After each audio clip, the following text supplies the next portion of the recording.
Hello, possibly lovely podcast people. I'm on the Stairmaster in the gym.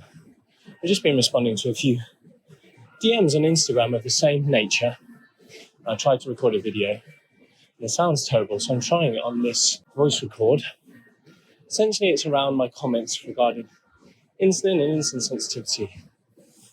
And people are essentially questioning, either very, very politely or questioning in relation to a friend or directly challenging the notion that insulin or insulin sensitivity plays a role in fat loss.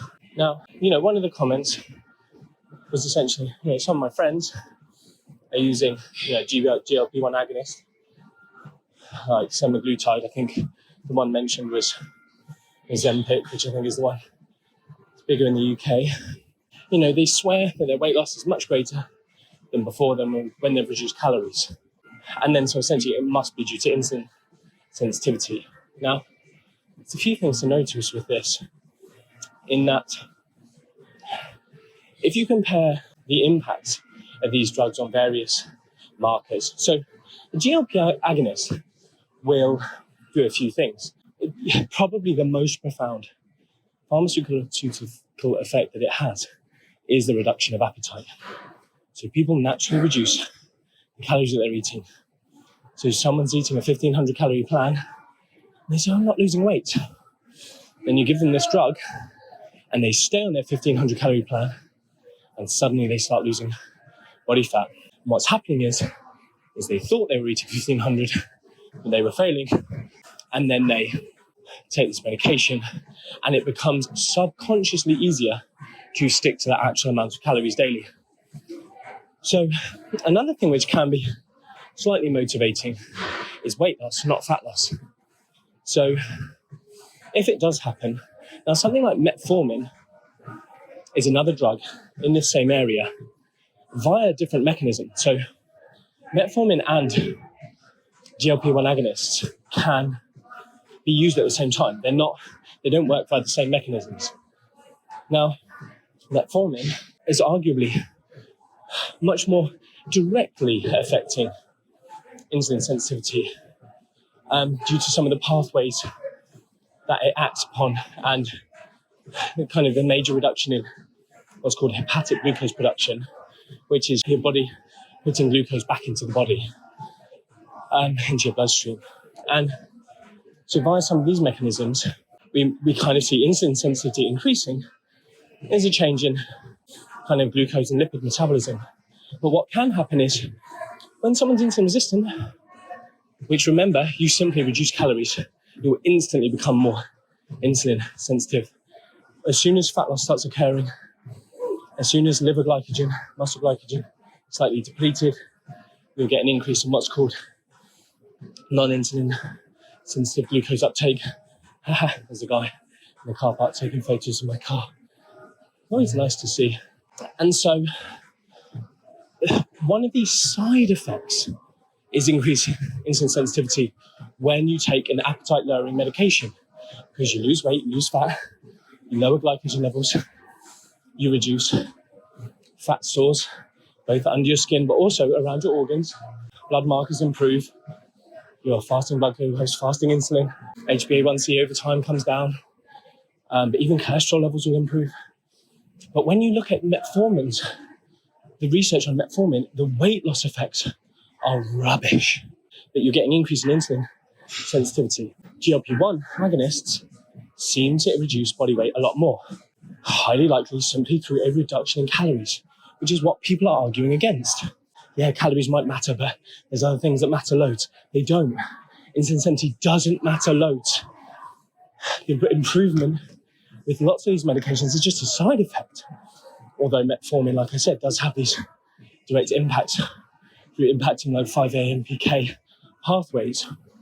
So you've got this situation of, and the other thing I wanted to say is, when we get increased insulin sensitivity from a successful diet, a reduction in calories, you get a reduced resorption of sodium from the kidneys, which when someone's insulin resistant, one of the reasons that can increase blood pressure is because they're not essentially removing salt or sodium for all intent and purposes.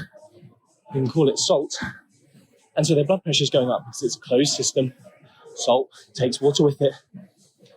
And we get increased plasma volume, among other reasons in terms of arterial dilation, whatever being impacted when people have unhealthy lifestyles, smoking, eating too much, not exercising, not sleeping enough. But the point being, when we become more insulin sensitive, when we reduce our calories somewhat, we get a big weight loss, not just fat loss, because you see insane levels of weight loss in some individuals. We're talking like 20 pounds in a week because they simply are reducing body water levels, because they are able to appropriately manage blood electrolyte levels, body electrolyte levels, salt, sodium, through the body not keeping that sodium in the body via your kidneys. So yes, you might see, oh my goodness, my body weight's gone down a bit more. Then that's motivating. Then you want to stick to it. Then everything just gets better. Life gets easier because you weigh a bit less, so you walk around a bit more, etc., etc. So until someone comes back, and there are some very viable mechanisms by which insulin sensitivity might play a role in weight loss, but it all comes back to energy balance. So in the instance of leptin sensitivity, which we might say is downstream, maybe or in the pathway of insulin sensitivity, but not directly, we can say, well, when someone becomes more leptin sensitive, and the research supports this, that although long-term weight loss, we get an increase in appetite, when someone starts moving far away from what might be termed their set point or settling point, we get this situation of increased hunger. It's part of metabolic adaptation. Not only do we move around less, we subconsciously, i.e. reduce non-exercise activity thermogenesis, but we also get an increase in appetite hormones. So we're hungrier. Some of the research by Kevin Hall even postulates that for every 1 kilogram you lose, and I don't think this is entirely accurate in that, but as in universal across the board, because of the very simple reason that I'm about to explain, when we get increased in leptin sensitivity, leptin is a hormone that, one, helps us move around a bit, burn off some energy, but also impacts our appetite. A key reason that bodybuilders who are very, very lean, because leptin is produced from our adipose tissue, they have very low leptin levels. So their appetite goes crazy. Doesn't matter how much they eat, they cannot stop eating. They're so hungry.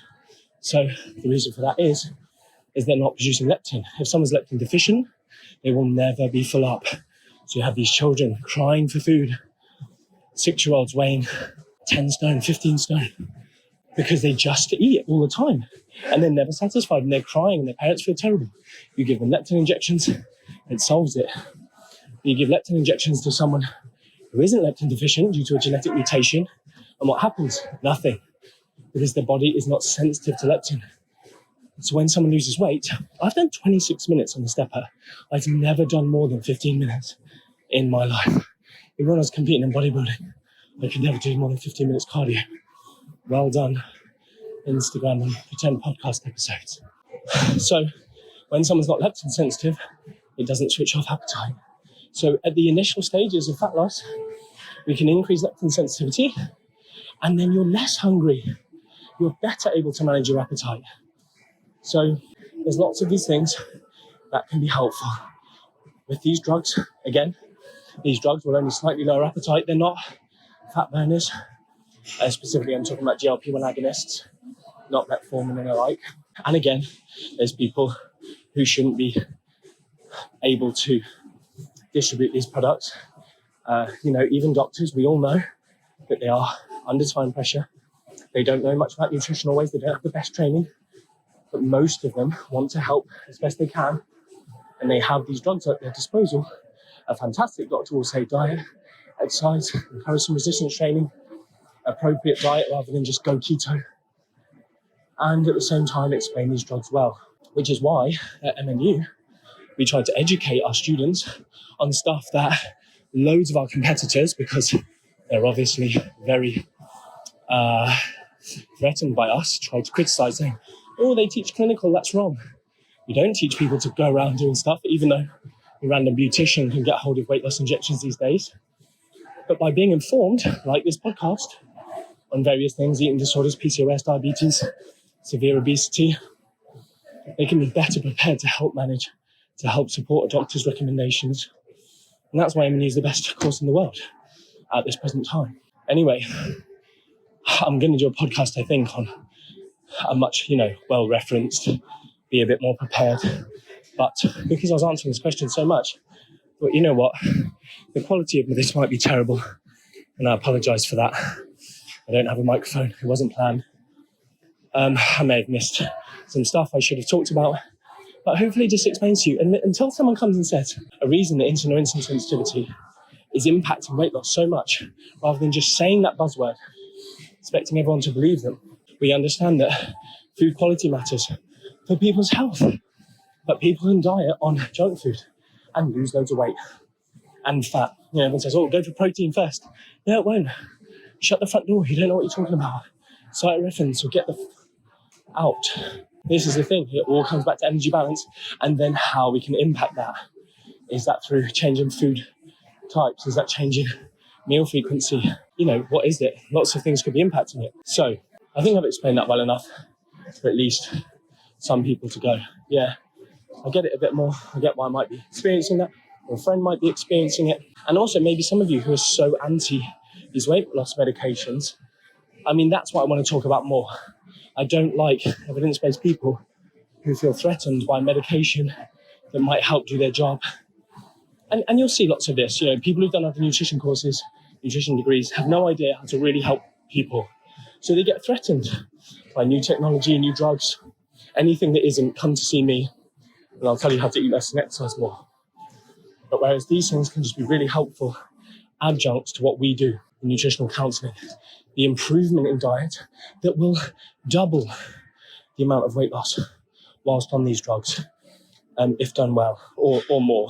Because at the same time, while it will reduce your appetite a bit, you can easily undermine that through poor dietary choices. Plenty of people who use these weight loss injections and do not lose weight. That's not the weight loss injection's fault. It's a lack of education. It's a lack of understanding on how they work. It's a lack of readiness to change the things that really matter. People saying you have to be on them for life. You don't. You don't have to be on them for life. In the same way that you don't need to be in a calorie deficit for life. But they can be helpful. But we have other means and ways to do so. But yeah, anyway, hope you've enjoyed that podcast. I'm going to keep it relatively short, 14 minutes. That'll do. I really, really hope you can hear this. Otherwise, it'll be a big fat waste of time, won't it? Although I have improved my cardiovascular health, probably my insulin sensitivity. Anyway, much love.